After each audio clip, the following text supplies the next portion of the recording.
Oh, there he is. I'm sorry, Peter. I didn't see you. Can you unmute? Perfect.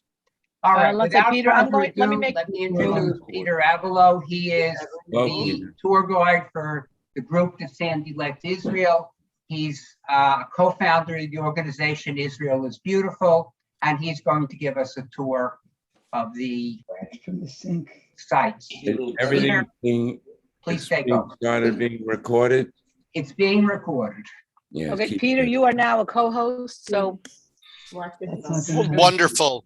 So hi, everybody. Actually, Debbie is here as well. She'll be joining us shortly. It's nice to see Chuck and Charney. Anybody else from the trip that's on? Oh, of course, Marty, I see. Hi, Marty. Anybody else? So it's really wonderful to see you and wonderful to be with you. Bittersweet, of course, but you know what? It's lovely that we're able to take advantage of this opportunity. The morning that the trip began, I actually sat with Sandy and with the tour operator, whose name was Danny Kransdorf, and we went over the itinerary together. And we kind of joked, and you know, who would have known that only a couple of hours later he would have not been here anymore. But it was a tribute to the group that everybody decided we're just going to go ahead and do what Sandy would have wanted. And I was pleased to be able to be a part of the trip and put together a number of very special days in memory of Sandy, but also enjoying Israel, I think, the way that he would have wanted us to. In our brief discussion, we discovered that we knew each other probably from USY. Sandy was about a decade older than me. So we might have been at encampments together. We discovered that the summer that my wife and I led encampment was the one, led a USY pilgrimage was the one summer he didn't. So that wasn't the connection.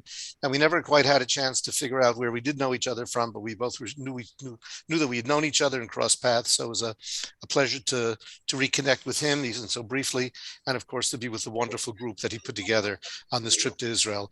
And with that, as our backdrop, it's wonderful to be with you in Hewlett this morning in East Rockaway, and to do a number of things. And what I was kind of thinking to do, I was deciding whether we should do like one thing for the hour that we have. And I ultimately said, you know what? No, what I'd like to do with your permission, and I'm happy that Marty's on board and Chuck and Charney are with us, because what I'd like to do is actually do briefly 4 of the things that we did together as a group in Israel, and touch upon each of them and kind of like whirlwind through Israel together, each with a little bit of a special twist, different from what we perhaps did when we were there. Actually, 3 of them were on the original itinerary that Sandy had put together. And I'd like to start with, first of all, let me see now. Peter, there's a lot of other people there live that aren't on this. Wonderful. All right, the more the merrier. Probably Mitch is there, I'm guessing. All right, that's lovely. I'm guessing. I don't know. I'm not good. Sure. Okay, that's wonderful. Thanks, Marty.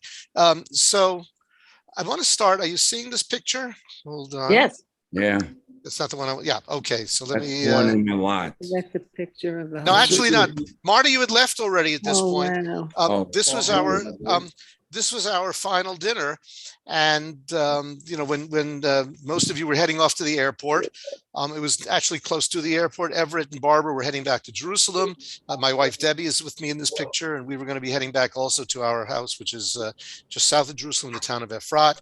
And I want to start off just to show you first of all the smiles, because we really, to your credit, able to turn the trip. Marty, you had left already at this point, but turn the trip into a very, very pleasant and wonderful experience, and the experience that I think Sandy would have wanted us all to have.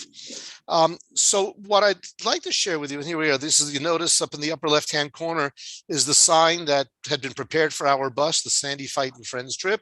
Sandy had added in, that's his handwriting, the Cane Brigade, as in deference to the number of canes and walkers that we had on the trip. And a day or two later, the trip organizer, Dan Kransdorf, came with a replacement sign, and it turned into a memorial trip. And we really indeed had a chance to pay tribute to the memory of Sandy, Olav Shalom. That day, so, we were together that morning. We had done a number of things. And I was thinking, wow, twice I was going to take a picture of the whole group at the first two things that we did, and I didn't. So I don't have pictures of the group with Sandy at the first two things that we did that morning, and that was it. Because by that point we were then walking towards the western wall, towards the Kotel, and he collapsed. And you should know, by the way, as I'm sure you've heard, that it was not for lack of medical attention. There was a medic from the army who was literally on the scene within 30 seconds. And immediately applying CPR and resuscitation. Within 2 minutes, there were two motorcycles, one from Magen David Adom and one from the Hatzalah organization, with very sophisticated equipment.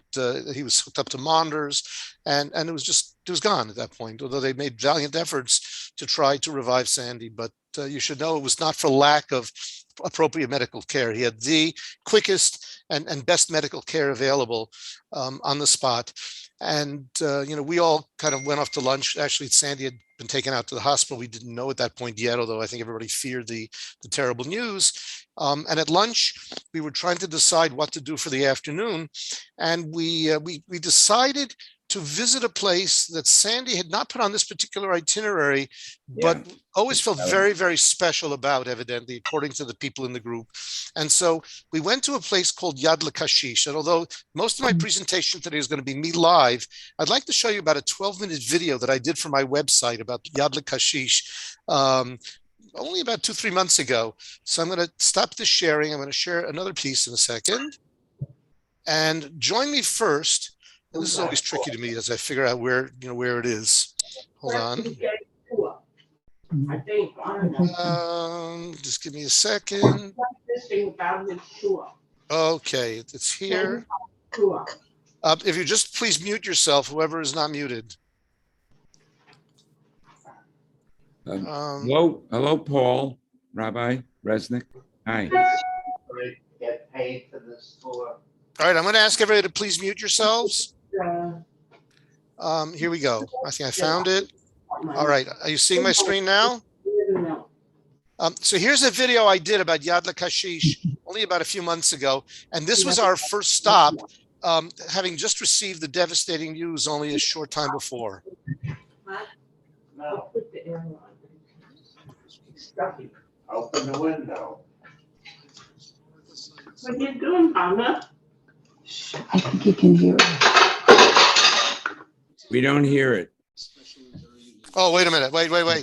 You're right. Hold on. People are still No. unmuted. Right. No. I've got to, hold on. I know how to do this.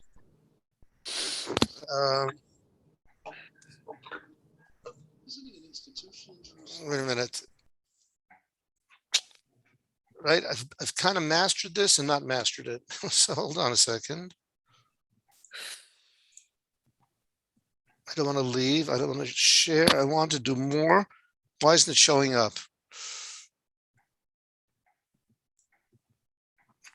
You were seeing the video, but not hearing the audio, right? Yes. Okay. Yes, that is correct.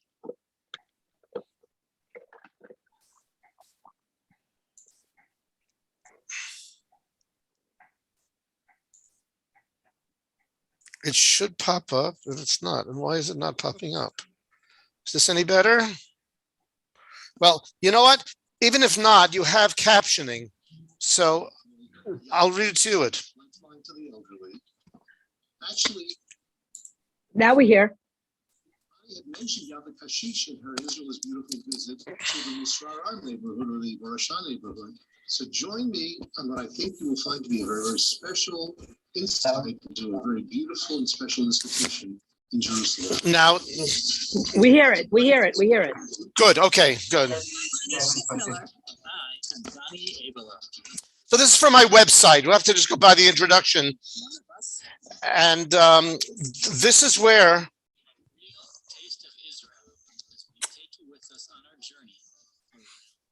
some more about at the end. We went to Yad L'Kashish and we figured this was probably the most fitting way to do something appropriate in the wake of the news that we had just gotten.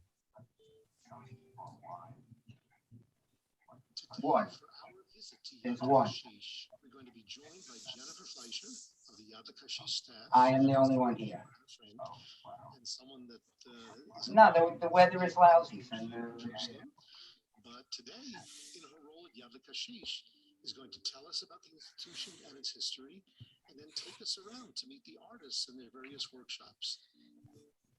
Our organization has been here since 1962, so we're coming up on 60. We're not hearing the sound very well. You can make it louder, Peter. I can't. And programs to local 65% of them are Holocaust survivors. We have people from all over the world, all different. You just have to read it out. Kashish was founded by Miriam Mendelo in 1962. She was a school teacher in the area, and she noticed that there were a lot of Are Mitch and Bess here? I don't know. they weren't being so respected by her Elizabeth, Mitch and Elizabeth. 8 men from the neighborhood, and she taught them how to do bookbinding. And then she sent all of her students with their tattered textbooks to these men to bind their books. And so it not only gave these elderly people a way to make some money, but it also gave them a sense of purpose and pride and giving back to the community. And it gave her students, wow, these people, they have so much to give to the world. They know so many things, and there was a lot of mutual respect. So it's building a community as well as helping the elderly. So from 8 men in a bookbindery, we've now grown to 9 workshops, from everything from paper mache to ceramics, silk painting, metalwork, knitting, and we have about 230 people coming on a daily basis. Everyone is from all over Jersey.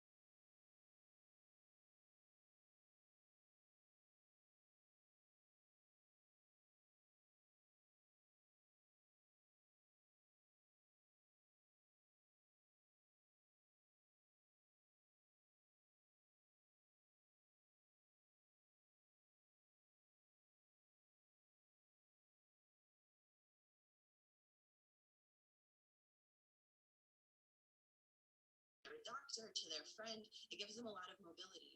It really, this place helps them to get up out of bed every day, keep moving, keep their bodies working, and also mentally, it gives them something to work on if they're creative. So who comes to Yad Kashish? Everyone here is over retirement age, so generally 65 and up. Most of them here now are in their 80s. I learned a statistic the other day. 8% of all of people here are over the age of 90. Isn't that amazing? And it's really special because one of the things that we do is we help these people get out of bed and we keep them active and we keep them learning, keep their bodies and their minds active. And I think that that's one of the reasons why we have so many people that are still so active and moving and with it after the age of 90. So during Corona, we were closed for a couple of months during the lockdowns, and it was really interesting because people came back with slightly less skills than they had beforehand. They had to relearn how to do things. And I think that we really saw how important this daily routine and this daily activity is. So all of the people here are over retirement age. All of the people here live in Jerusalem, and all of the people here are under the poverty line. So they have to meet all of these qualifications in order to be able to come. Every workshop has a manager who is a professional artist, but everyone that comes is taught how to do these things. And so we fit their capabilities to the work that they're doing. So you'll notice as we go through the workshops that everything is done in stages. So for example, in the paper mache workshop, we have one person whose job it is to put the paper mache into the mold. And we have one person whose job it is to paint them. And we have one person's job to string beads together. So each person has something to do that they're able to do and that they're capable of doing. And so as we go through, you'll notice that everyone works together in the workshops, which is really special. It creates unity. It shows like not one person is better and like their item is better. They're all really working together to help create these items. Let's visit some of the workshops with Jen of Yad Kashish.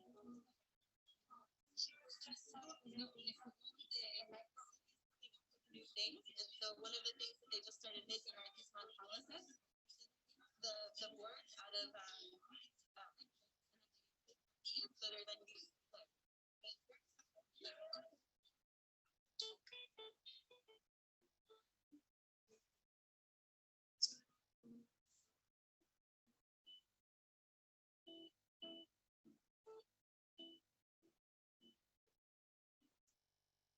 One of the things that's really special is that as they change their abilities in the silk painting into projects to really be efficient and to be able to do like some of the detailed work. But also the other way, we had a man in ceramics named Forrest who arthritis in his hands. He used to do painting and all of these things on the ceramic pieces, and feeling very sad that he couldn't continue to do it. And so they created a new project for him. Now a lot of people do it, but we call like their forest beads. They're little white beads, and you can put them all together. It makes a beautiful necklace. That's his ability for changing. Always try and find something that they can do. And so for in this case, the managers in the workshops, they always try and find something that fits each ability. And that's one of the reasons why having so many different steps of each of these items, they make it really beautiful and very specific. And you're getting these like really beautiful handcrafted items, but also each person is doing something capable of doing and feeling like they're really a part of the community, helping be productive and contributing to the workshop. So we're going to go up to metal. We'll go there pretty quickly because that's where all of the Russian men are.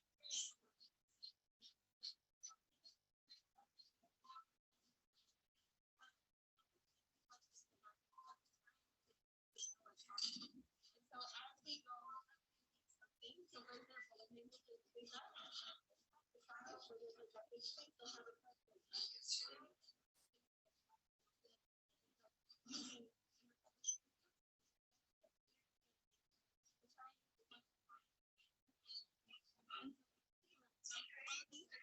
like other things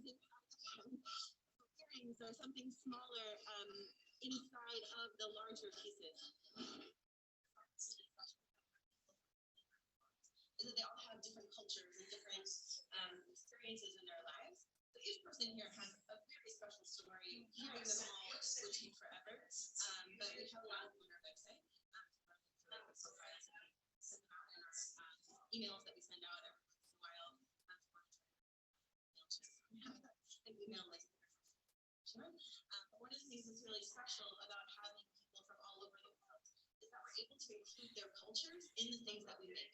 So for example, inside, you'll see on this wall back there, Yemenite imports. And we also have cards that have Ethiopian designs, ceramics that have Russian painting on them.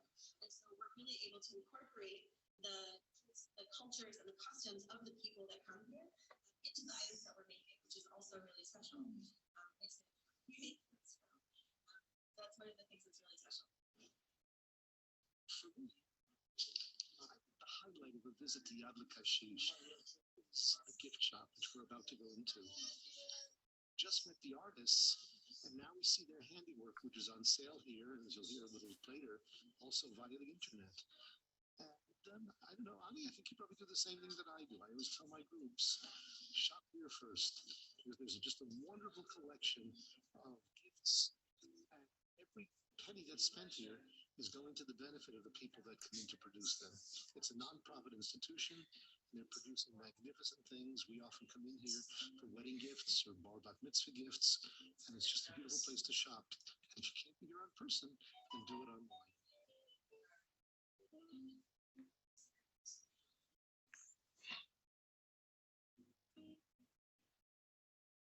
So on my visit to Yad Kashish. All right, I'm going to stop this here.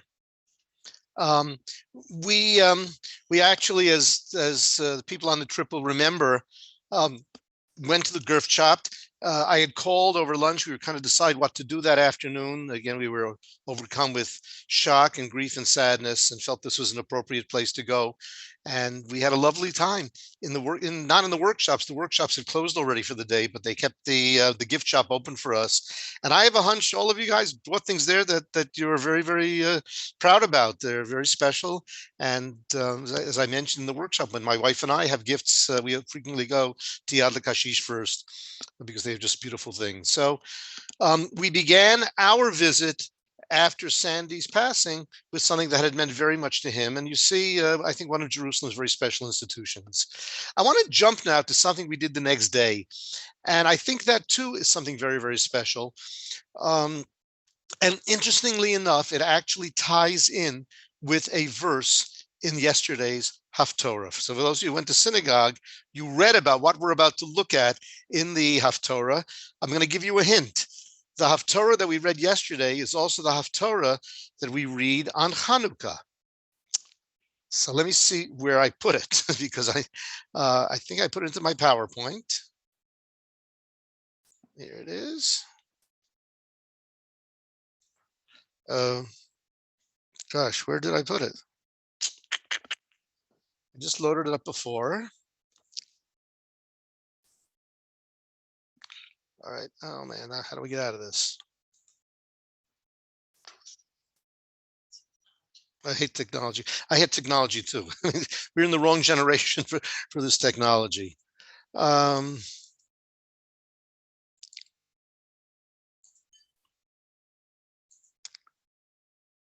my gosh, I had it up here and it has disappeared. Where has it disappeared to?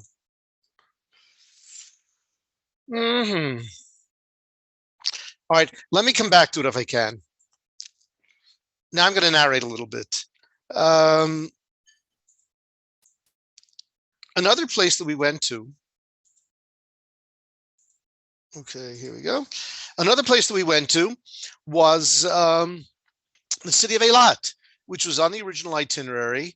And actually, Sandy was scheduled to be the group leader and the kind of like taking the group and doing everything with the group there in Eilat. And with his passing, the group organizers had asked my wife Debbie and me if we would fly down to Eilat to meet the group. They were coming in from the Galilee, and so we did. And we had 4 delightful days with the Hewlett-East Rockaway group in Eilat. And I'd like to share a piece of Eilat with you. And this, Marty, and you weren't in Eilat anyway, but Chuck and Charney, we didn't see. It was very, very close to our hotel. And I have a hunch most people didn't get over there, but I think it's rather fascinating and something that I want to share with you. First of all, you see on the left is Eilat now has a modern airport. It's called the Asaf Ramon Airport. Are you seeing my screen now? I'm sorry, the Ilanan Asaf Ramon Airport. Are you seeing my screen? Yes. Okay, good. But fascinating. Look in the right-hand slide, and the right-hand picture might look like something that you're familiar with from a totally different context. The final action in Israel's War of Independence took place between March 5th and March 10th, 1949. It's called Operation Uvda. Sam, we don't hear you. Again, no sound? Oh, 1 second. Successfully. Here we go again. Why not? The sound, no, it's not you. The sound is just very low. So maybe you'll narrate it. Just don't worry about the sound. Okay, now I got to get it back. Okay. To liberate Oh, the southern part of Israel on the Red Sea, in this case, the Gulf of Eilat. British outpost, which was then called Rash. Today, the city of Eilat. Then, maybe 100 people. Today, a town of 50,000 or more, flourishing tourist attraction. We'd like to hear what you have to say. On a lovely, lovely, bright sunny day when it is pouring and cold in the middle part of the country. just to clarify that, this was taken back in December. Our family had gone to Eilat. Debbie and I had taken our children and our grandchildren. It's kind of like going to Florida from New York in the wintertime. People go to Eilat in the during the Hanukkah time to get away from the weather in the center of the country to more tropical weather down in Eilat. What I was about to describe here is something which we as a group didn't see, but I'm sharing with you, and it's rather fascinating. Look at the background. In the background is a monument. I don't know if anybody said it, but it should be reminiscent of a monument that you know from World War II, from the United States battles in the Pacific, the famous monument at Iwo Jima. And I have a hunch that this was designed to replicate the Iwo Jima monument. Let's hear a little bit about how it's described on the scene.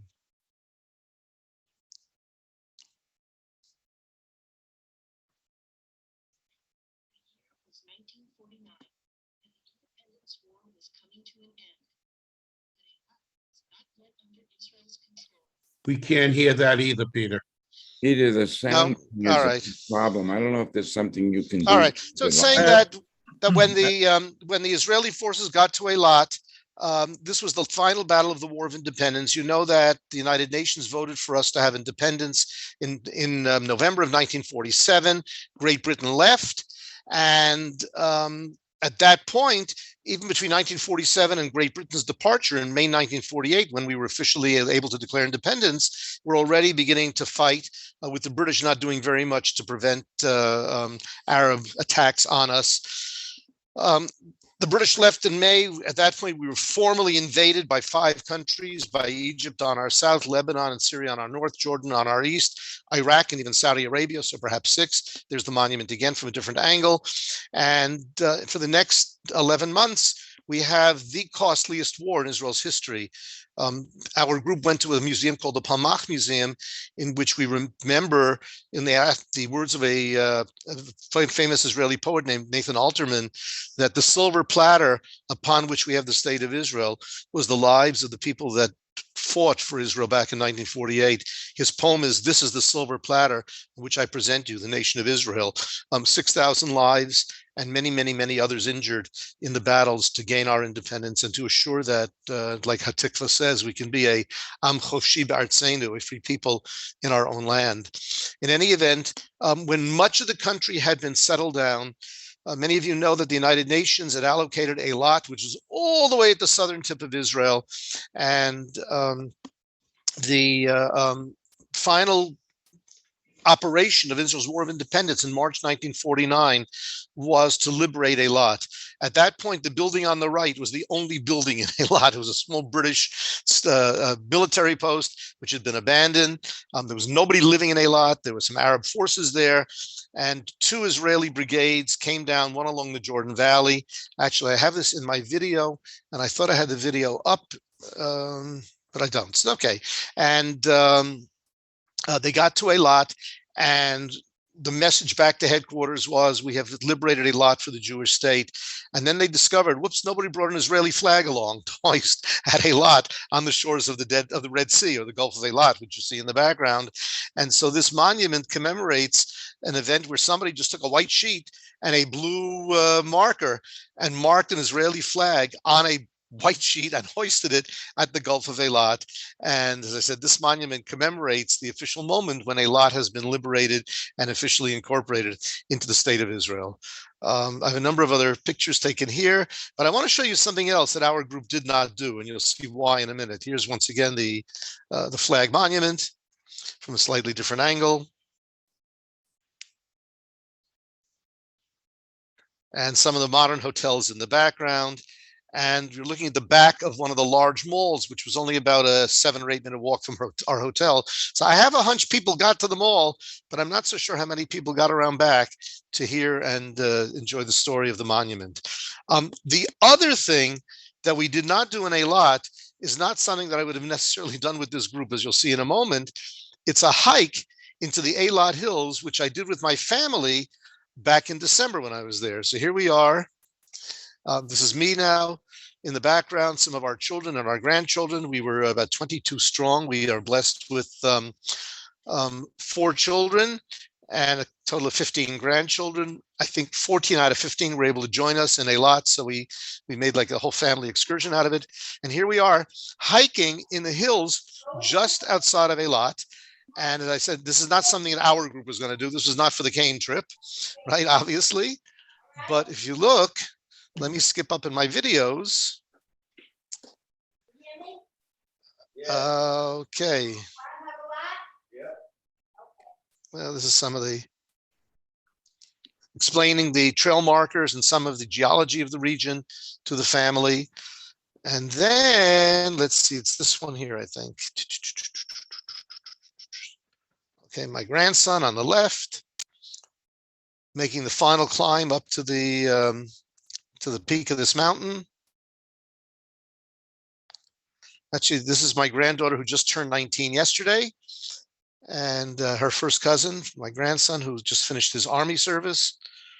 Another grandson coming up behind her who turns 19 next week. They were 9 days apart, obviously a first cousin. And let's see where it is. Watch this view as we come up over the top. Okay.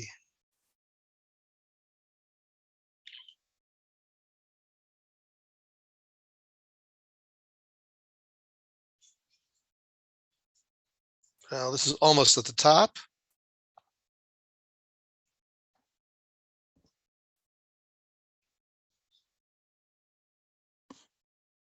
And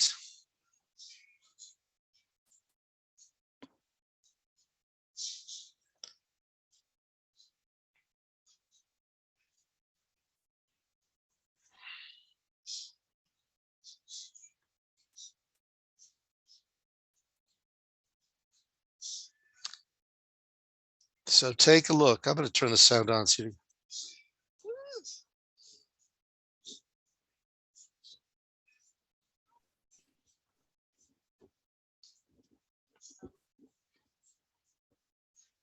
Oh, that wasn't the view yet. All right, wait. Sorry, that wasn't the view yet.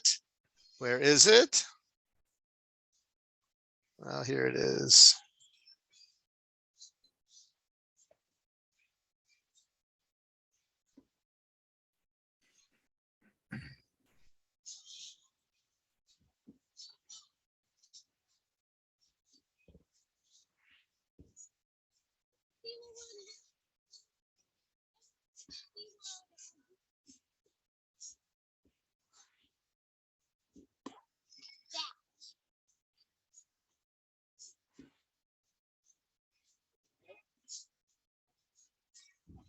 All right, so there's the city of Eilat.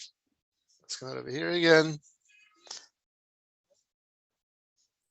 And again, we didn't get to see this as our tour. It was just a little bit difficult to reach, as you noticed. But I think it's one of the most spectacular views in Israel. We can actually look out from this vantage point over 4 countries. Israel to the left side of the frame. On the other side is the area where many of you went to when you did your excursion into Petra. That's Jordan already on the other side of the Gulf of Eilat, or what's known as the Gulf of Aqaba. Not in the picture, but a bit down further across the water, a little bit more to our right or to our south, is the border with Saudi Arabia. And behind us, if we were to turn around, in the not too distance, maybe 4 or 5 miles away, is already the border with Egypt. So if you can picture your map of Israel, this is the city of Eilat, and Eilat is just a wonderful place. And of course, we as our group had a wonderful time without climbing mountains and simply enjoying the beauty of the city of Eilat. Okay, so we got to Eilat. Another thing we did as our group, and here I really want to find where I put this because it's so good. That's Eilat. Hold on. This is Yad Vashem, this is Yad Kashish again. Okay, an amazing story which actually first appeared in National Geographic magazine. It appeared in 2005, and I want to tell you the story, and I'm actually going to just stop sharing for a minute. I'll come back to this shortly. And lift up a book from my collection. Here I am. You see this book, everybody? You're seeing me now, right? Yeah. Okay. So this was a book I had probably gotten in the early, late 60s or early 70s, around the time I was finishing college. I had been to Israel as a teenager, and we had been on Masada before they did the excavations. The excavations took place in the seasons of 1960, end of 63, 64, 1965. And I had been there as a teenager with a summer group in the summer of 1963, before Masada had been excavated. I have a hunch many of you have been to Israel before, and you've seen Masada. So now I'm on Masada, and I'm fascinated by Masada. And I did a term paper in college. One of my electives I took in biblical archaeology. And I did a term paper on Masada and the excavations. And this was one of my sources, a book that I've had. It's first published in 1966 or 67, I think. This is a reprinting in 1973. Yeah, 1966 by Yigal Yadin, who was the lead archaeologist, a name some of you may be familiar with. And I went back to this book last week as I began to prepare for this afternoon. And what I want to tell you isn't in the book at all, because I guess Yigal Yadin didn't even think much about it at the time. Back in the excavations of Masada, okay, here we are, of 1966, one of the things that was discovered was a small jug of date seeds, of date pits. Now, in the excavations, it was clearly understood that these must be at least 1900 years old because Masada was destroyed back in the year 73 actually, which is around 1900 years ago. In any event, Yagyal Yadin did not think of putting it in his book, and indeed these pits sat in a laboratory drawer in Tel Aviv University between 1967 and 1995. Actually 2005. In 2005, somebody had heard about it. And at that point, an institute was being built in the desert for desert agriculture.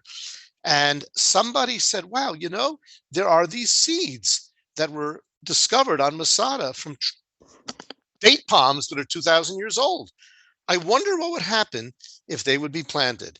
Now, look where this is from. This is from, see National Geographic, the symbol over here. This is an article from National Geographic.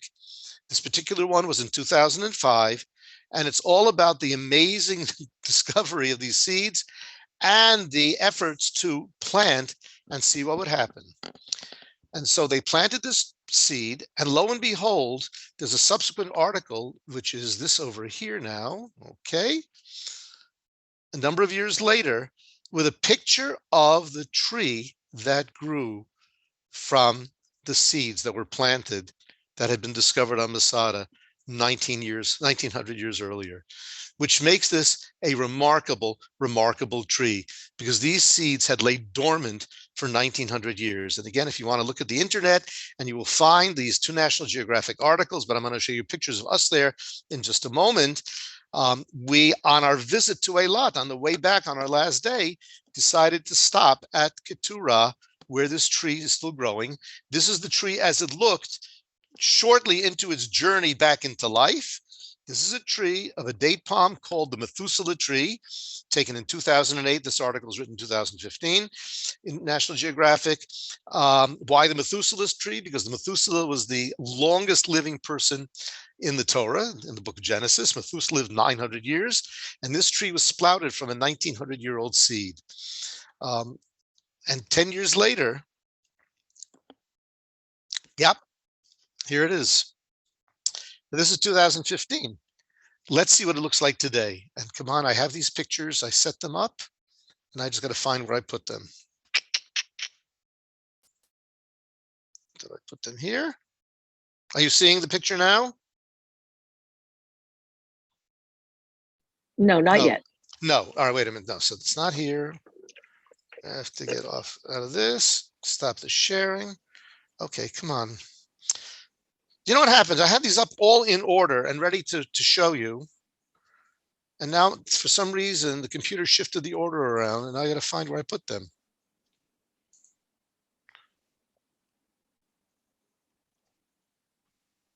Not here.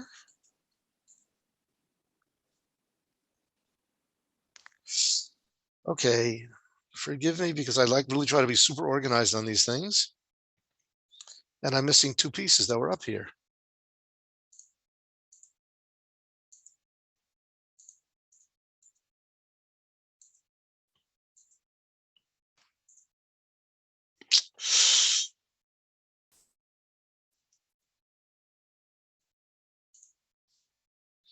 Wow, this whole bit of the presentation goes if I can't find these pieces.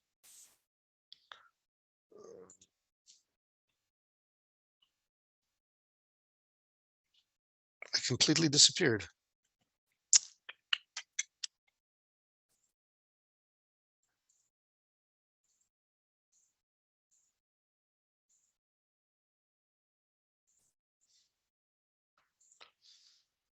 All right, I'm going to pull up something else in the meantime, and I'm going to look for that while this is showing. I had alluded to this before.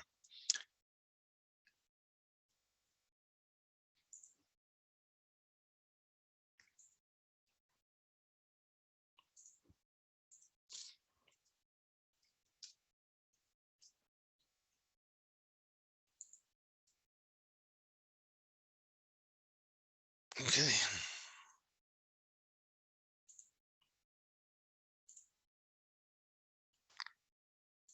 All right.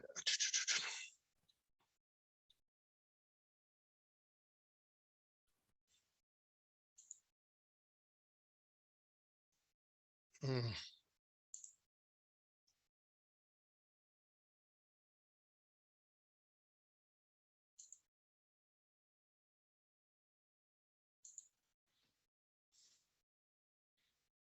All right, let's do it this way. Here we go. Okay.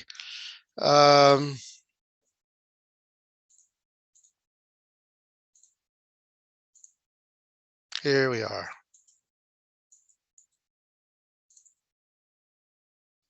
All right, so there it looks like Barbara and Chuck and Charney. And now you are standing in front of the tree, which is the Methuselah tree grown from a pit found at Masada 2,000 years, 60 years ago, but a pit 2,000 years old. Some of the plaques on the wall tell the amazing story. The story of the tree of Methuselah from a 2,000-year-old seed. Ancient date seeds, which were discovered in the 1960s during the excavations on Masada. Of course, King Herod's famous palace on the shore of the Dead Sea. These seeds were completely buried, and probably because of the very unique conditions atmospherically in the area of the Dead Sea, did not rot. And there was a tremendous amount of scientific thinking going into what had to be done to prepare these seeds to germinate. These seeds were discovered, as it says, at the entrance to the Northern Palace. We as a group had looked over the Northern Palace on Masada. They were radiocarbon dated. And guess what? The radiocarbon dated confirmed what the people who discovered the seeds in a jug had assumed, that these seeds were almost 2,000 years old. And these were thought to have been eaten by the rebels who were on Masada at the time of the Great Revolt in the year 70 of the Common Era. What seemed impossible happened in March 2006.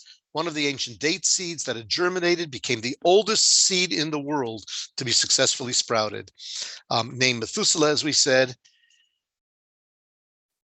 And what's interesting is that the date palm, you notice that the coin in this picture, and I took this particular slide for a very particular reason, when the Romans superseded Jewish rule in the land of Israel, one of the things that they literally uprooted from the land were the date palms. Why? Because the date palms had been a symbol of ancient Israel. Indeed, if you look at menorahs on the floors of ancient synagogues throughout Israel in the period after the destruction, when Jewish life was thriving in the Galilee, the menorah is a very prominent theme. I'm sorry, the date palm is a very prominent theme. And it became a prominent theme. And so when the Romans in the 3rd century wanted to totally eradicate any further remnant of what was once a symbol of the Jewish people in the land of Israel, they virtually raped the land of all the date palms. And here on one of their coins from the year 70 is a woman under a date palm bowing her head in shame, again symbolizing the Roman victory over this little province of Judea and the Jewish nation in Judea at the hands of the world superpower, the Romans. And so 2 things. First of all, the fact that there's a huge date industry today is a tribute to the tenacity of bringing in dates from the Middle East back in the 20s and the 1930s, because there were no more date palms left in Israel. Today, it's a major product of Israel. But the discovery of this particular tree is even a greater thing, because here we are. Actually, you'll hear my narration, see if it comes out.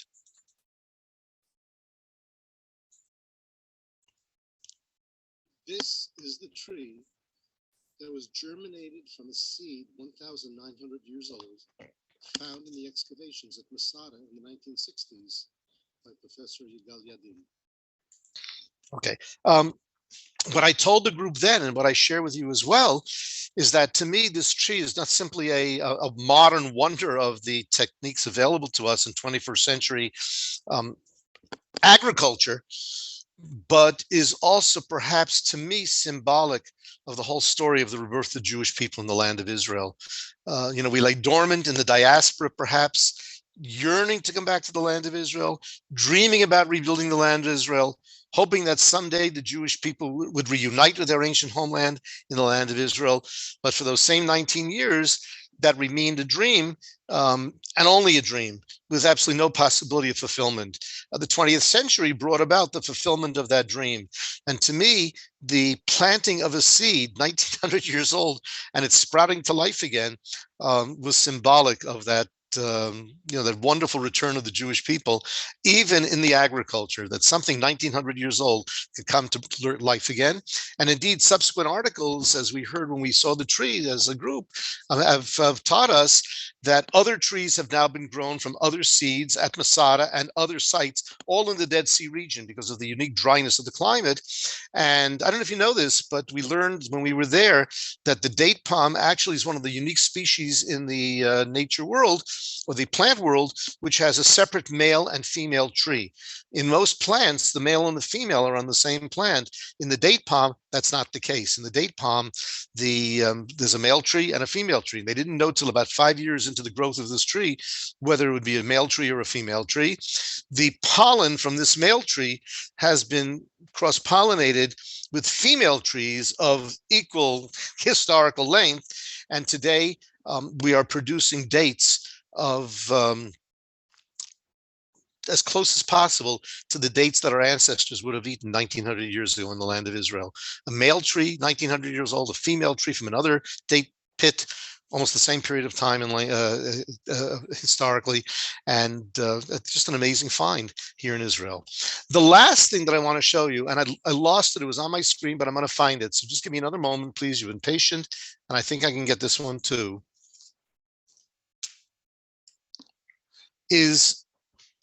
Well, you know what? Okay, come on in. Hold, just give me a second. I had these all up, Debbie, and they've all.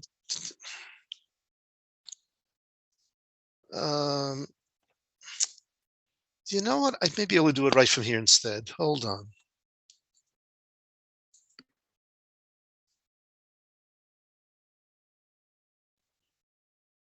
Okay, you know what? I have another alternative. And again, I apologize for the technological glitch. This will do. I'm pretty sure. Okay, we're good with that. You don't see my screen yet, though, right?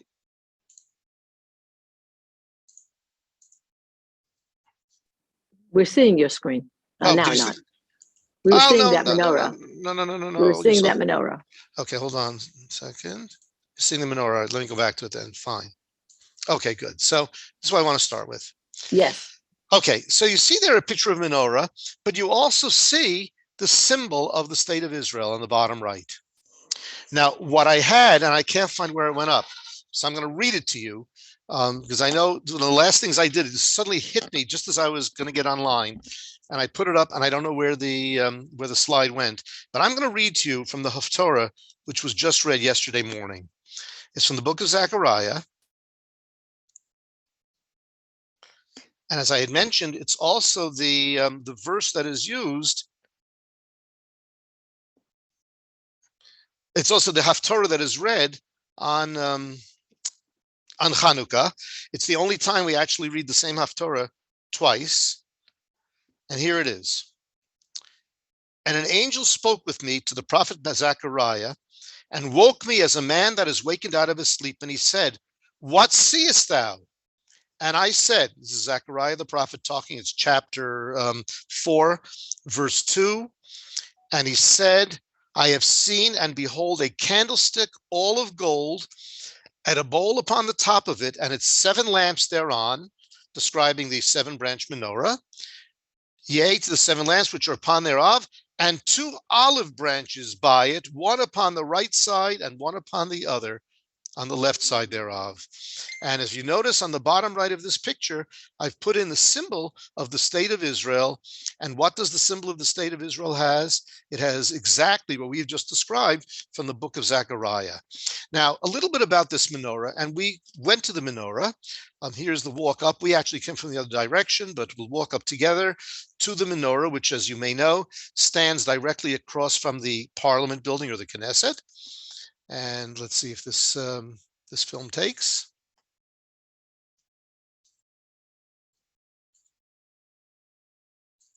Well, let's just, I'm going to skip through this. Let's just do it in stills. That's okay.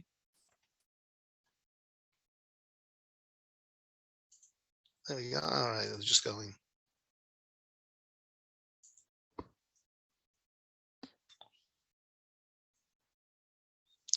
And for those who've not familiar with it, this is today the symbol of the modern state of Israel, standing directly across from the Parliament building or the Knesset. And so we stood here as a group and we looked at the menorah, and we looked very carefully at the menorah, because in its 7 branches, first there's the Knesset on the directly across from us. In its 7 branches, let's look carefully. This was donated, by the way, by the Jewish community of Britain in the early 1950s when the Knesset building was built at this site. And in a very weird way, those who've been to Rome know the famous Arch of Titus. I had it in the piece that I lost somehow, but the famous imagery of the destruction of the Jewish people and the devastation at the same time, the Masada story, was that the Romans carried off the menorah of the Holy Temple into Rome. And there's a famous Victory Arch in Rome. I don't know why we're just going blank on that. Let's go to the next one. There's a famous Victory Arch portraying, let's stop at this one. There's a famous Victory Arch portraying the victorious, triumphant carrying off of the menorah to Rome. In a very real way, symbolically, the menorah has come back with the reestablishment of God of Israel. And what I want to do is just spend a moment looking at the menorah, and perhaps this is a good place to start, because from a distance, all you see is a menorah.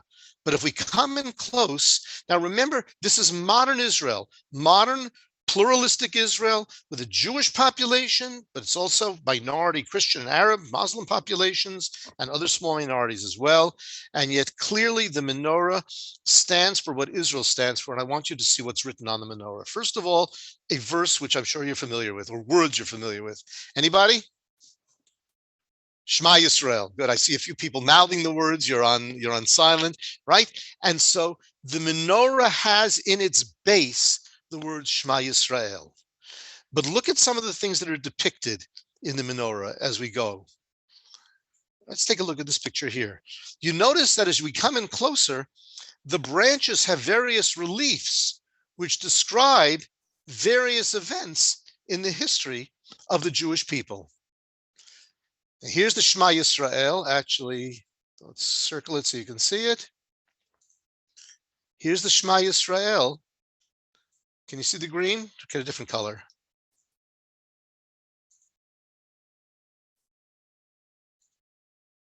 How's that? Okay, there's the Shema Yisrael. Clearly on the central pillar that's holding up the menorah.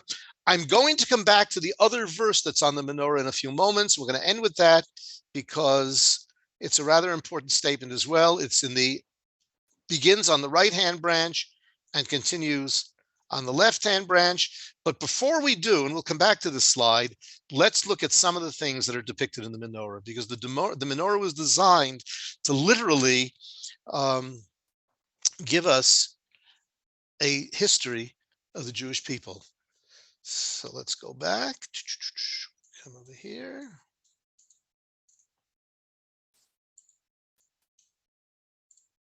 Okay. For example, here's a famous one.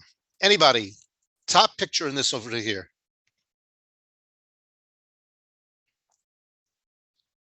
David triumphantly holding up Goliath's head. Okay. Solomon. No, this is Isaiah. Isaiah in his prophecy that someday the lion will lie down with the lamb, the ultimate ideal of the Messianic era, then there'll be total peace, and animals, which are natural predators of each other, will lie down together. I think this is the one of King David with his harp, playing beautiful music for King Saul before he became king. A number of these relief panels take us into the periods of David. Another famous story you might be familiar with from the Torah, the battle with the Amalekites. You might recall that Moses, when he held his hands up, the Jewish people were victorious. And when he had his hands down, all of a sudden the tide of battle changed against us. And so two people, Joshua and Caleb, Joshua, I think Caleb came, Joshua and Aaron came and held, you know what? I'm not sure. Joshua and, I want to say Aaron, held up his hand, and the Jewish people were victorious. And this is actually in the central panel, because right over Shema is the other thing, which is writing on the menorah. And that is, of course, the 10 Commandments. But against the backdrop of the 10 Commandments, the menorah, by the way, goes through relief panels. And I have a video just on the menorah. The menorah goes through relief panels that take us through the period of the golden ages of Spain and Maimonides and Rashi and the scholarship of the Middle Ages. It also goes through the Crusades and the horror of our enemies, of the surge of anti-Semitism in the Middle Ages, and eventually takes us into, against the backdrop of the 10 Commandments. You can see the, okay, I'll move it down, the 10 Commandments, and the 10 Commandments are against the backdrop of the Warsaw Ghetto. Right, that even against the, it was very interesting, Israel wanted to portray the notion that even in the horrors of the ghettos and the horrors of what we were forced to endure during the Holocaust, in many cases we maintained, in the most horrendous of conditions, the standards and the values of Jewish life, as in this case encapsulated in the 10 Commandments. But finally, look at this and see if you can make out the words of this verse.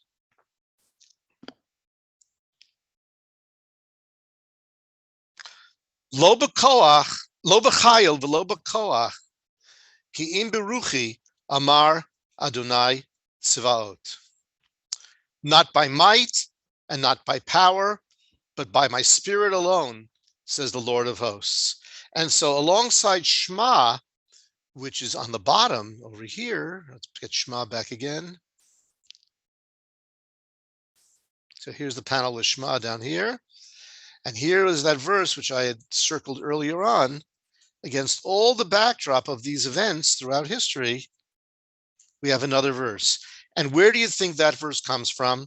It actually comes from the same section. I wish I remember where I put it. Do you remember where I put it? Such a powerful way to end, and it suddenly disappeared on it. You know what? If you give me a minute, I can get it back up. Let's get it up this way.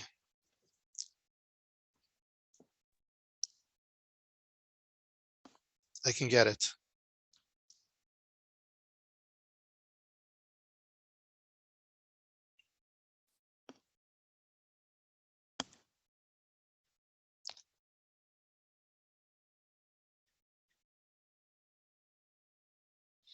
Give me a second. I got it. Okay.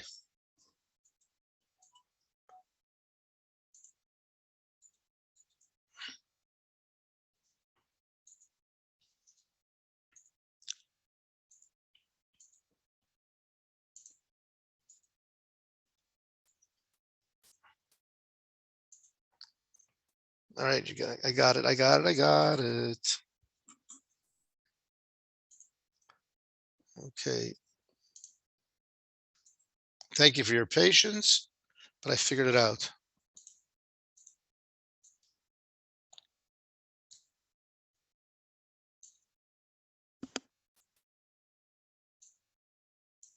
I actually had the verses circled. You're not seeing this yet, right? So let me get you back on again.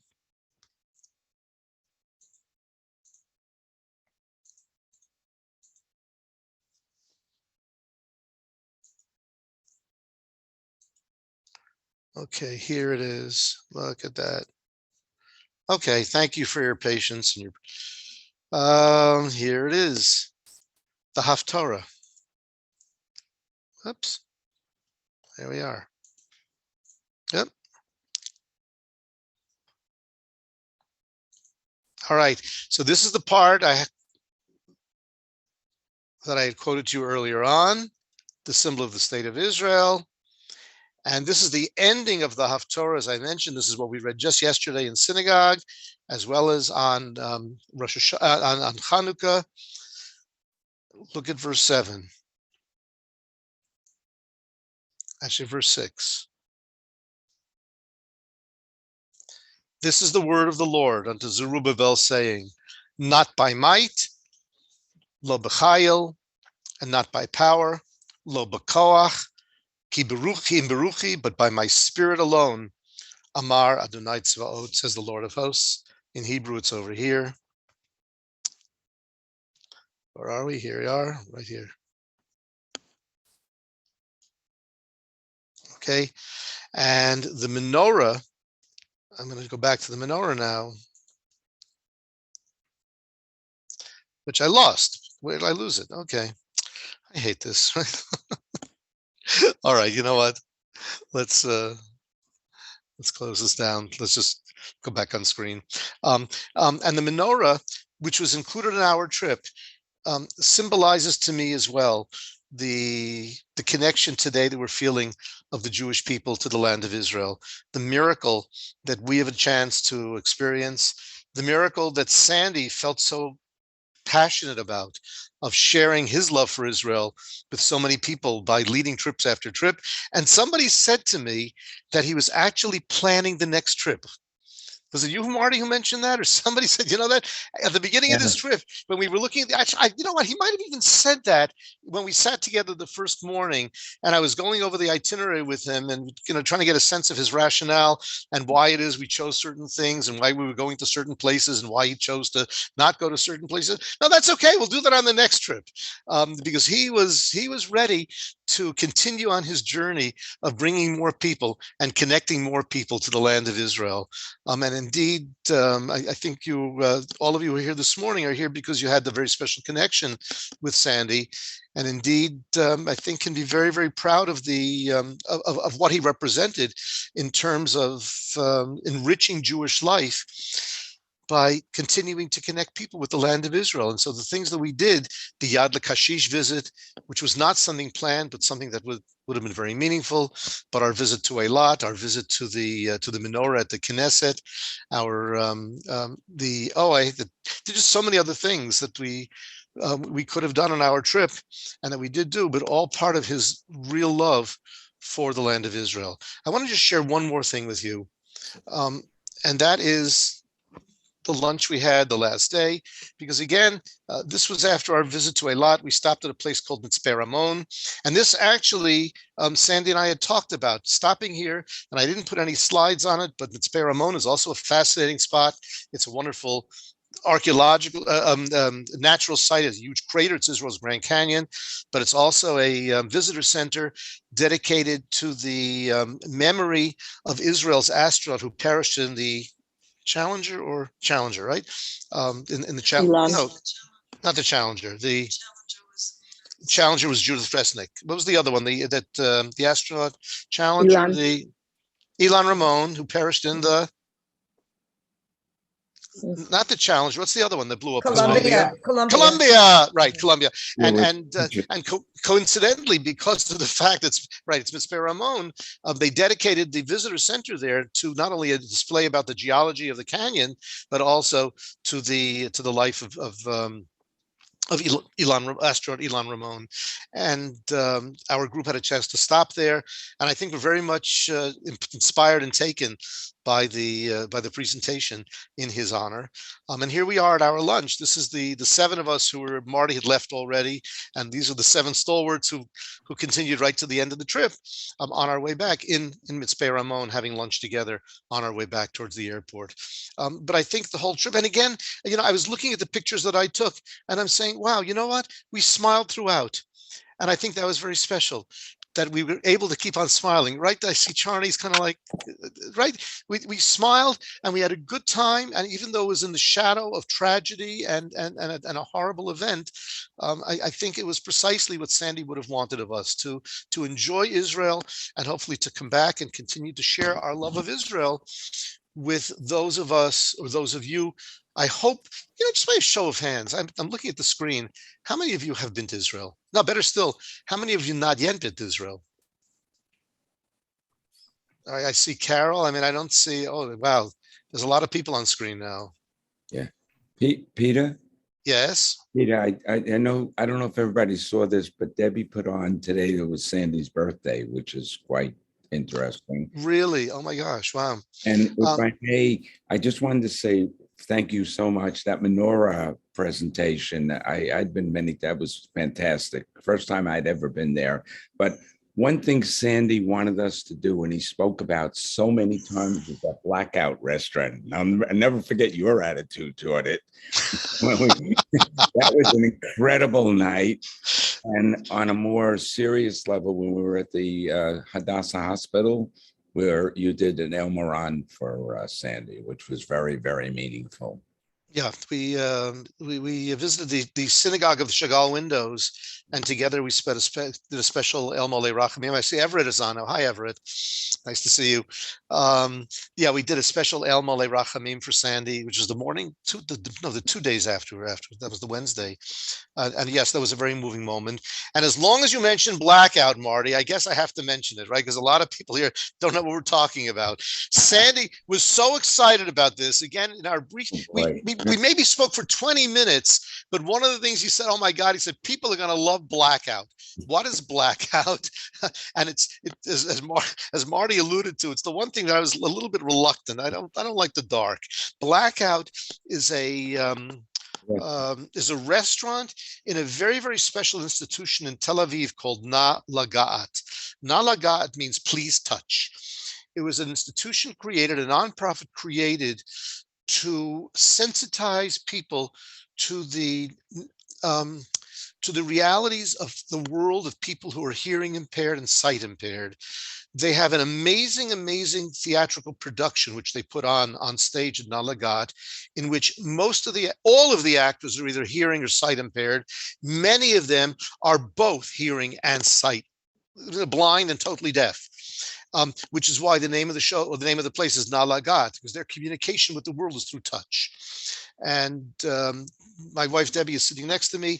Debbie and I have both done musical theater in Jerusalem, knowing how difficult it is to put on a show. We've done Broadway musicals in Jerusalem, but knowing how hard it is to put on a musical presentation, or a presentation of any kind, one just has to be awed and overwhelmed by the amazing performances of people who do not have sight and hearing as we do, and put on a moving, inspiring, touching show 3 nights a week, which leaves not a dry eye in the audience.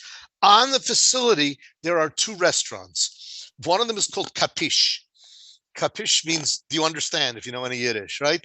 And that's a restaurant in which the waiters are all deaf, and you have to communicate with the waiters through other means. You have a menu and you communicate with your wait staff who are deaf that way. Sandy chose to take us, the show was not playing that night. That was the end of Corona. It was just coming back on again. We went to the restaurant called Blackout on the same premises, which is totally in absolute darkness.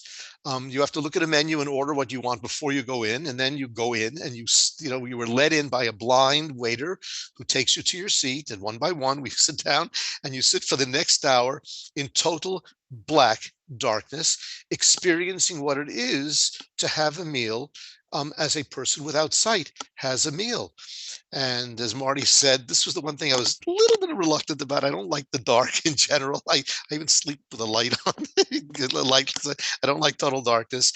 It was absolutely amazing. I think we were all blown away by the experience. And we had a waiter who I've actually been in touch with, Marty and Everett and Charney and Chuck. I've been in touch with Avi, who was our waiter, a blind waiter who, listen to this, runs marathons. Can you imagine a blind person running a marathon? I mean, he has guides who run along with him. He was telling us that for his marathons, he has either 2 or 3 people because nobody can run the full marathon. He's Ethiopian, by the way, and nobody can do the full marathon at his speed. So he has to have people who are literally running alongside him in shifts. So if it's a 26-mile marathon, somebody will do 8 or 10 miles, and then he'll get another person coming in on the route, and relieving the first runner, and he literally runs marathons at top speed without being able to see where he is going. And he's telling us that, and it was so inspiring. And the truth is that, as I said, I've been in touch with him, and I'm going to probably be doing a video about him for my website. I'm going to be meeting him in a few weeks, and we're going to see how we can put together a video about him and his experience in the Dalagat facility. But I think every one of us was touched not only by the meal, which was really good. Right, we had no idea what we were eating. Right, you kind of have to feel your way through the courses. Is this a knife? Oh yeah. Oh, where's the fork? And you have to pour water, right, with your hand in the cup so that you don't spill the water. It's all these things that all of a sudden you become very sensitized to. But I think not only were we all touched and moved by the experience, but I think somebody had mentioned the night we all understood why Sandy felt it was so important that his group experienced that particular place. So Marty, I'm glad you mentioned that, because there were just so many things I could have picked on and to show this afternoon. And that was, I think, one of the most moving experiences we had as a group. In any event, I personally was extremely pleased to be a part of the trip. It meant a lot to me to have that opportunity. I want to just show you one more thing. Are you seeing this now again? Are we back on sharing?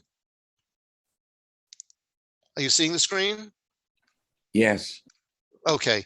So what I'd like to invite, and this, I had checked this with your education committee. I think someone had mentioned at the beginning that when COVID hit, one of the things that I think, I told you that at the onset, Sandy and I began to explore the things we had in common. I think that one of the things that we discovered, again, in that very brief conversation, was the passion for Israel. There's no question in my mind that my first trip to Israel ultimately played a very real role in shaping the rest of my life, including the desire to want to live here. And although Debbie and I were married in 69, and we lived 69 to 90s, how many years? 21 years. Yeah.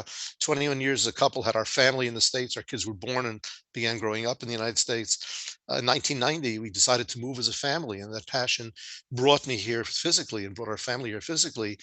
And now each of our 4 children is living here and raising their own families here. But Sandy and I shared that passion for Israel. And now when I was here, I had to decide what to do. And that was a big decision, because I hadn't really thought about that part of it. I just knew I wanted to be in Israel. Now what am I going to do? So as an educator in the States, I had led trips, and Debbie and I had led the US-wide trip. We had led some school trips where I was the principal, and I took the tour guide course, and suddenly I had a new career in midlife and became a tour guide. And it was very rewarding and very flourishing, as I had the opportunity to share the beauty and the love of Israel with many people who came to visit.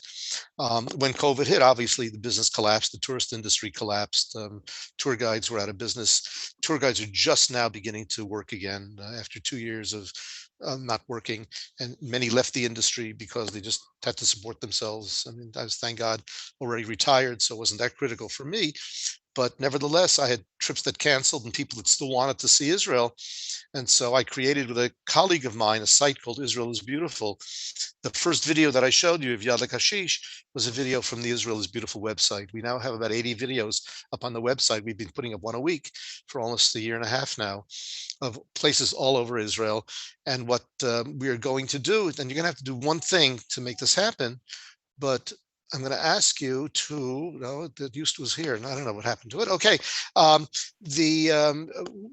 coordinated with the congregation, and we are going to be, I am pleased to make the Israel is Beautiful. It's a subscription site, obviously. It's a membership site. It's the way we maintain the ability to do top quality videos. But we're going to make the website available to anybody online this afternoon who would like to. I would only ask you to please write me. And my address was on here and it's disappeared. Well, it's on the bottom actually. So here it is. So please make a note of my address. No, I'm going to write it. Here it is. Can you see this? With the Peter in Israel, right? Israel is beautiful. You have an extra A in Israel.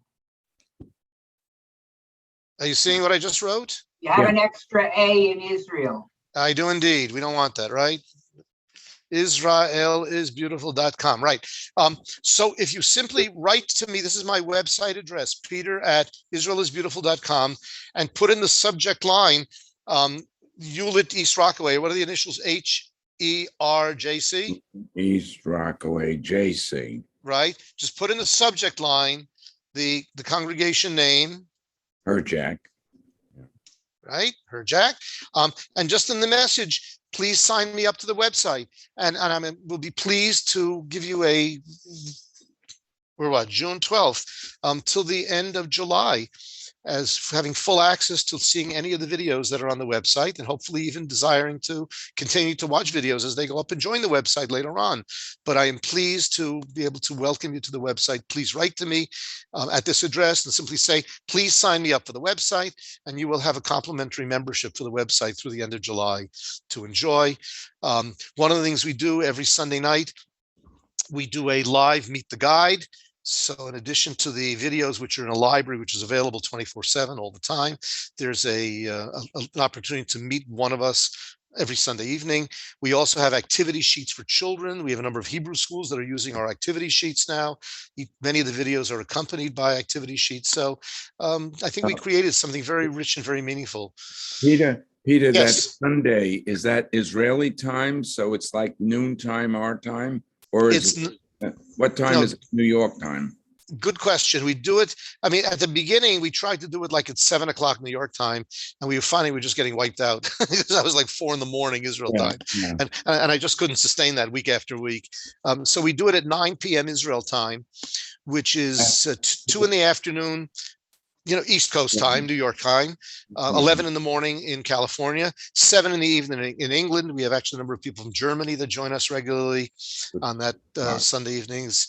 And it's not the most convenient time, Sunday at 2 o'clock, especially in the summer when the weather is nice and there's many other things to do. But if ever you're home, please feel free. I'll send anybody who's on the site, you'll get that link on a regular basis each week for the Sunday night Meet the Guide. In any event, I hope you've enjoyed this afternoon. It's a little bit different than what I've usually done virtually. I've usually chosen one place and spent an hour dedicated to one place. And I tried something. I see that technically it was not quite as simple as I thought it would be to jump from one thing to another, as opposed to having everything in one place. But I hope it worked reasonably well, and that you got a taste of the magnificence of Israel. Those who raised your hands before, and you've never been to Israel, hello. What are you waiting for? Carol, I see one hand up there. Really, I think that every American Jew owes it to him or herself to at least in some way, particularly people that are so intimately connected with Israel, to experience Israel for yourself. This is just a little bit of a taste, and hopefully an effective one, although obviously limited by the limitations of online presentations. But we'll be happy to help coordinate visits, and you owe it to yourself to taste Israel for yourself. And if you have any question about that, just ask Marty, who's been here many times, or Charney and Chuck. Was this your first time? I don't remember. No, you'd been here before. Second. This is your second visit. Everett and Barbara, this was not your first time either, of course. 100th. 100th. Okay. But there were people on the trip who were here for their first time, and whether it become the first time or or a returnee, there's just so much to see and so much to do and so much to be inspired about. And one of the reasons we chose the name Israel is Beautiful, I'll share this with you, spent a lot of time thinking about the name of our website, is because the media is spending so much time trying to convince the world at large that Israel isn't beautiful. Think about it. We're up some very, very negative forces in the world today. Doesn't mean we're perfect. We're not a perfect society. We're still grappling with a lot of problems, but we're certainly not as bad as the world wants us to make out to be, or the United Nations often portrays us as being. Israel is a very, very beautiful place, and it's the only place we have. And we have to continue to make it special and to strive to make it better. I was really pleased to reconnect with Sandy and to be a member of your congregation for the days that we were together. And I'm thrilled to be with you this afternoon. So any questions? Peter, thank you very much for sharing with us. We really appreciate the effort that you put into this, and we all look forward to sharing the website in the weeks ahead and possibly continuing the subscription. Thank you very much for the offer. And thank you again for your time.